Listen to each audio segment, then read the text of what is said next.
Om Shanti. 7th June 2019, Friday.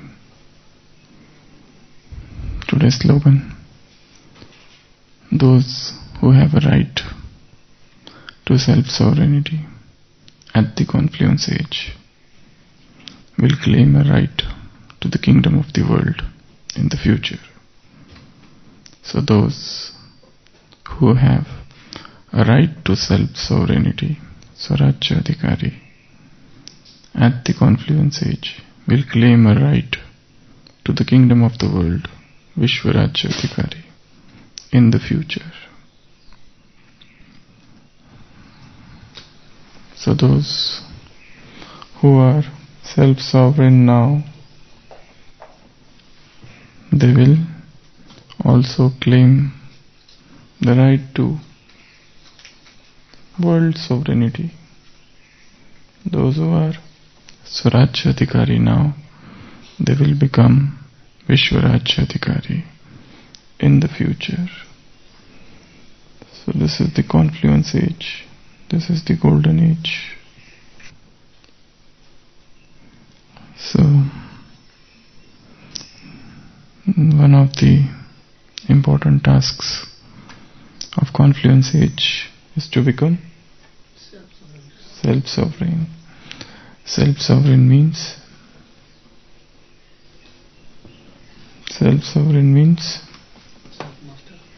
mastery of one's own self-mastery, or self-control, or self-restraint, or self-constraint, or self-discipline, or self-training.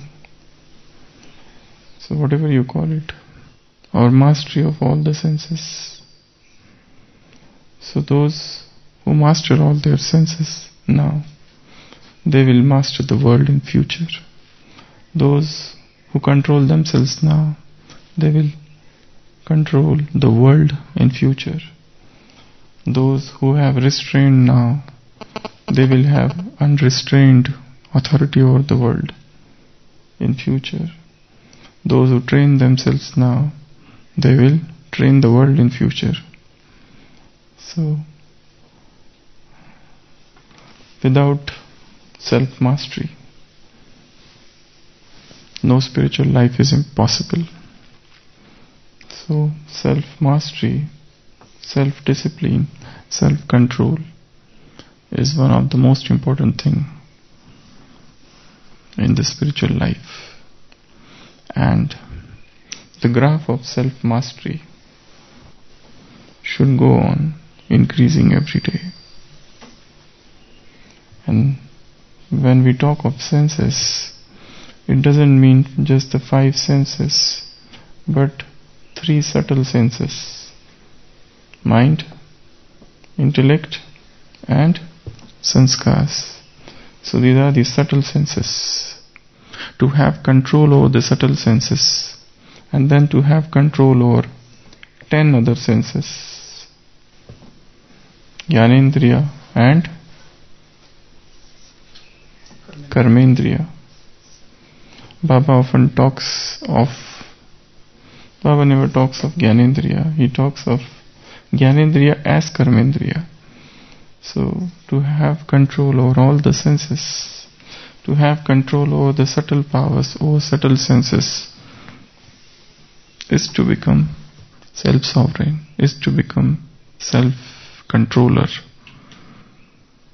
So those who become king here, they will become king in the future. Those who have the kingdom here, they will have the kingdom there. Those who are subjects here, those who are slaves here, those who are weak here, those who cannot control themselves here, it's impossible for them to control the world. So this is a very subtle purusharth of controlling the senses.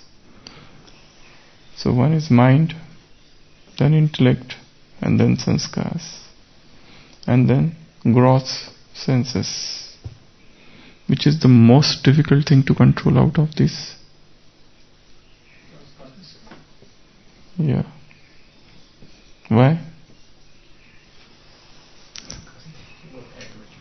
are automatic, they are in the subconscious mind, and they work on their own. The moment they get the trigger, they come out and they start working.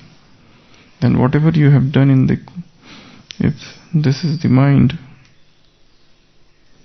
just 1/9 of that is the conscious mind.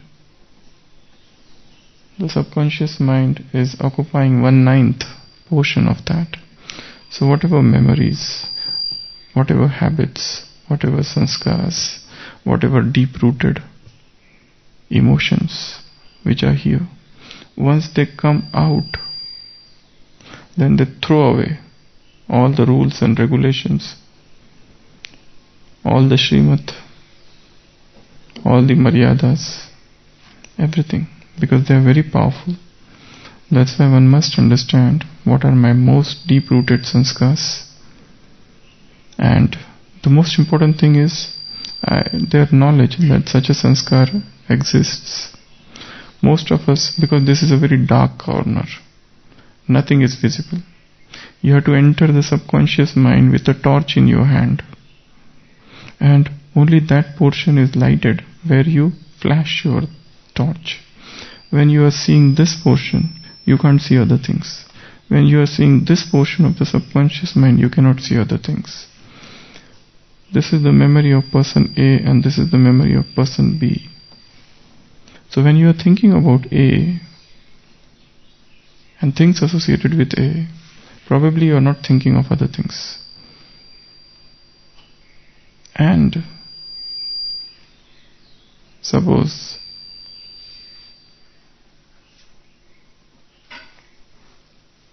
there is a hurt. Suppose hurt or traumatic memories. So these traumatic memories have a very special place here in the subconscious mind.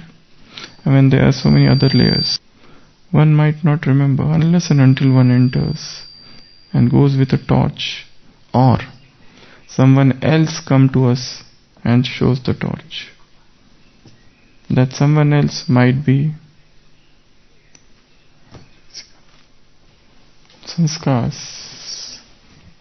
To control sanskars means to understand sanskars, to understand deep-rooted emotions, deep-rooted feelings, habits, addictions, and to accept that they are existing. When they exist, then only when you know of their existence, then only you can work on that. Because on the conscious level, it is most difficult to access, to enter this dark storehouse of the subconscious, because it is storing not just the things of one birth, but many births. And it is sometimes very dreadful to enter this dark portion of the mind. First it is very difficult, and then it is sometimes dreadful. Because the moment you enter, some dark things come out, which you don't want, and you want to shut it, and you remain happy here. But then they have a tendency to come out. The moment they get a trigger, they will come out. 10 years back, somebody had hurt someone, and now that person is not seen in the last 10 years. And this person has made visibly strong progress in spirituality, and suddenly that other person comes in front of the man, and you find the same feeling of revenge is arising again. So from where it has risen? So it was in the subconscious mind. So the process of cleansing subconscious mind is to keep on pouring pure thoughts, to keep on pouring pure thoughts, strong thoughts. The process of entering subconscious mind is not through words, but it is through visualization. To visualize and to say that I have a pure mind is gradually you are purifying the subconscious. So controlling sanskar sometimes is the most difficult thing. Controlling intellect, yes, because intellect is filled with ego. A lot of egotism is in the intellect. The moment we achieve something, we become egoistic. The moment we learn something which others do not know, we become egoistic. The moment we get something which others don't have, we become egoistic. The moment we start doing something in a better manner, we become egoistic. Ego is subtle, very subtle. So even to control intellect, that's why Baba says, whatever you have got, think of it as if it has been given by Baba, and you have to utilize that speciality of yours for service. Then mind is very restless. Mind has got three functions. What are they? Psychology says mind has got three functions. Mind has got three functions. Thinking, wanting, and feeling. These are the three functions of mind. Wanting means desires. Mind keeps on desiring something or other. Mind feels and mind thinks. Rather, when we think, it is mind. Rather, when the soul thinks, it is mind. Soul, mind, intellect, sanskar, they all are one thing. When the soul is thinking, it is mind. When the soul is feeling, it is mind.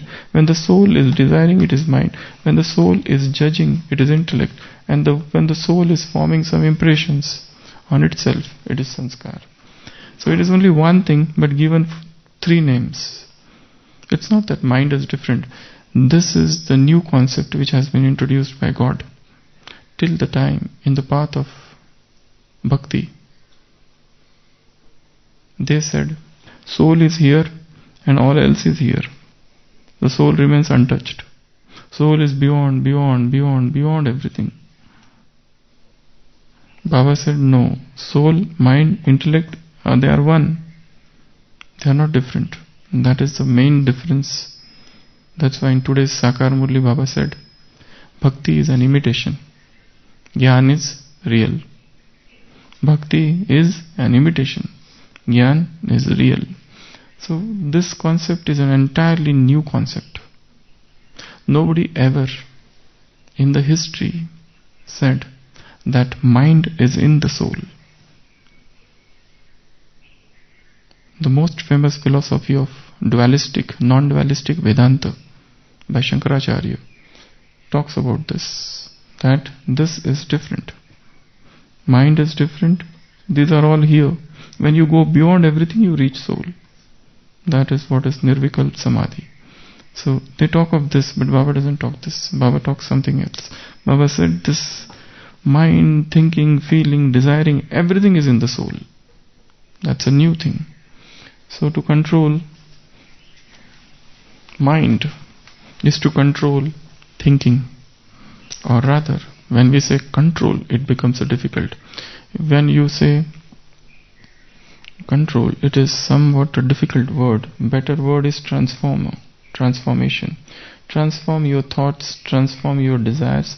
But desires would continue. It's not that you stop the desire. It's not that you come to a standstill and the mind is thoughtless. It will not happen. Thoughts, you transform the thoughts from low, base, bestial, mean to higher, elevated, lofty. You transform the desires. Those selfish desires you convert into selfless desires. What I can do for the world. And third, thinking, desiring and feelings. Rather than becoming an emotional plaything, rather than becoming a crying box, rather than becoming a crying baby, Baba wants your feelings should be for a higher purpose. Rather than attaching and getting a sensitive person who is at the beck and call of someone else, who is at the mercy of someone, become your own master of feelings. So, controlling, rather not controlling, transformation of sanskars, transformation of thinking, transformation of feelings, transformation of desires, transformation of intellect. This is what Baba wants. So this is at a control at a very subtle level. The gross control is at 5 level. sight, smell, sound, taste and touch. Roop, ras, sparsh, shabd, gandh. So these are the 5 levels of control. The weakest among this is smell. And the strongest among this is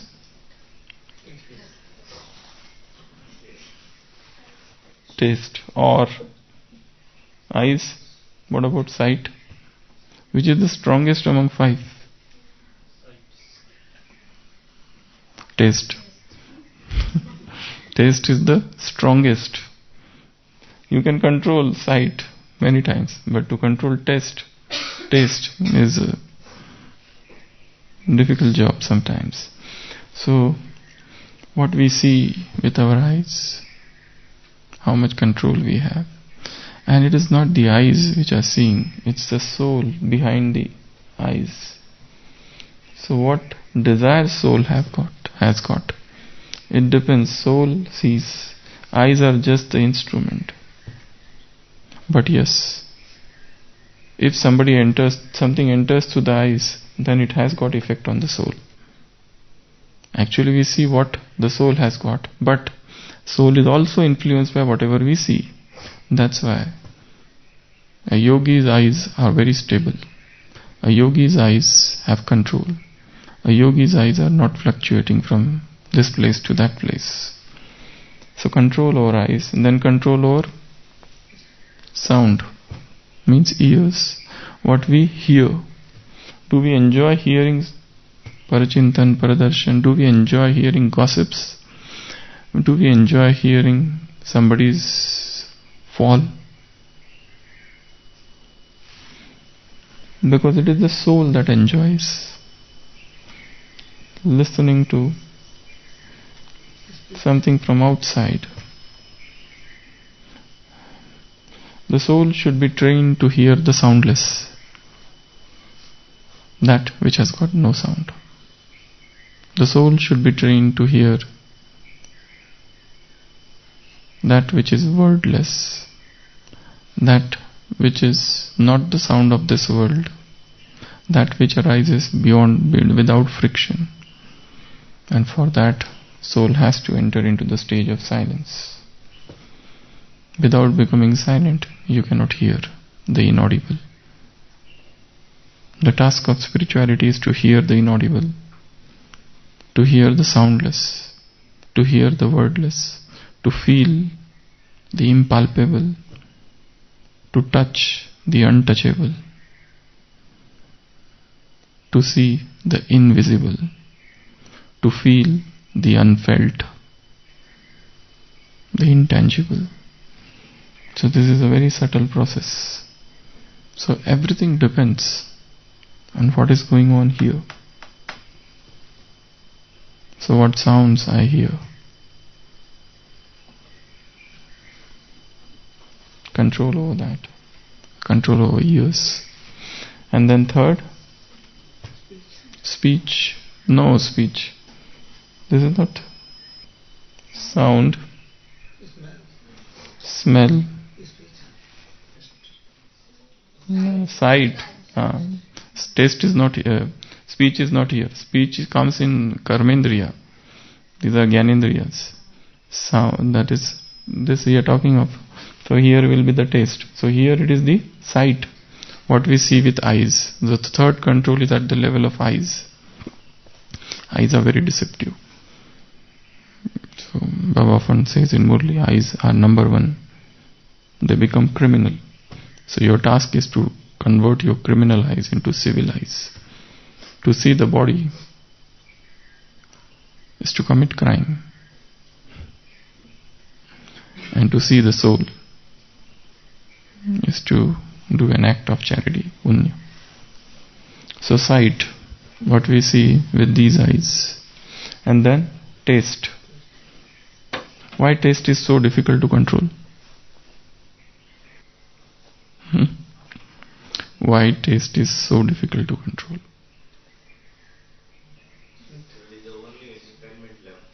That is the taste gives instant pleasure. So, why it is so difficult to control? But taste is the most addictive thing. The addiction with sound is not much. You like one song very much, but if you don't listen to that song, it's okay. You don't miss.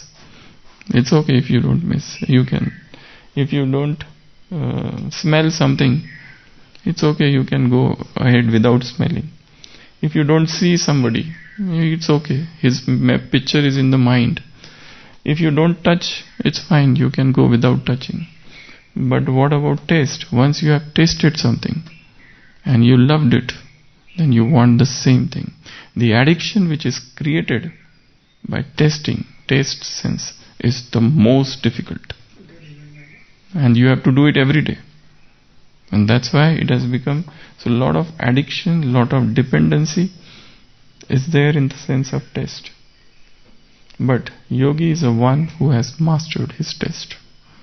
And when you master taste, you master all other senses, because they become very weak when this is mastered. But this is the most difficult thing. In the autobiography of a yogi, Swami Yoganand mentions about Giribala. Anybody has read the book Autobiography of a Yogi, Yogi Kathamrit in Hindi? In that there is one chapter. The name of the chapter is Non-Eating Saint, and her name is Giribala. So the author visits her somewhere in Kolkata, some suburb, some small village. So he goes with a foreigner to visit her. And in that village, that was the first time that the car entered. They write the experience. And that was a lady, old lady, living a unknown life in that village. And it is said about her that she did not take anything from last 50 years when they visited way back in 1930s. So she hadn't taken anything. And they mentioned when she was very small, that girl was a voracious eater. She used to eat all the time.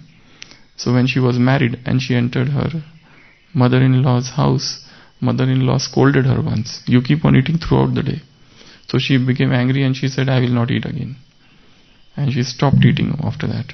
Probably she got one guru and who gave her something, mantra or something. And then she never ate. And a lot of experiments were done and close watch was done. And she was asked, do you eat something? She said, nothing. She doesn't even drink water. This is a miracle on earth. It's impossible to live. But then, as I said before also, there were yogis who stay in Himalayas, where you don't get any fruits, nothing. And they survive for years. That's how they used to do tapasya. They are known as Surya Yogi. They derive all the nutrition just from sun rays. They are known as Vayu Yogi. They derive all the nutrition just from air. How that is possible, I don't know. But that is said. They survive for a very long time just on the sun rays. We had one brother who survived for 1 month or more than that. He used to stand in front of the sun and he used to take those rays. That's it. Nothing. So these are some of the miracles. How much true they are, how much scientific they are, we do not know. Because a lot of scientists have done research on such people.